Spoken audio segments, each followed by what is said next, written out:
kata ini tak ada masalah. Undang-undang Islam kita proceed, kita jalan. Dalam masa yang sama kita pastikan keadilan tertegak. Dalam masa yang sama kita perangi rasuah. Dalam masa yang sama kita pastikan ekonomi bergaduh. Di penjuru sana ada satu puak lagi. Mereka kata nampak menjadi. Apa yang kita buat ni menjadi. Mereka dah bergaduh dah. Bukan bergaduh dari segi nak mengemukakan pendapat. Bergaduh sampai ke tulang hitam. Atas isu apa? Atas isu aulawiyat. Atas isu hak mana utama daripada yang satu lagi. Jangan cepat-cepat.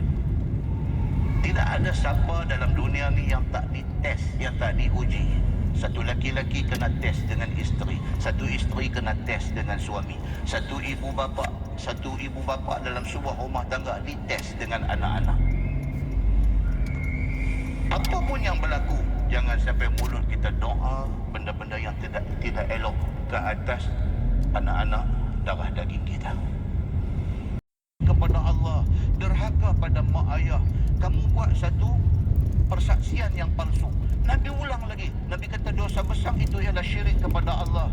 Derhaka pada mak ayah, kamu jadi saksi palsu. Nabi ulang lagi. Nabi kata dosa besar itu ialah syirik kepada Allah. Derhaka pada mak ayah dan kamu jadi saksi palsu.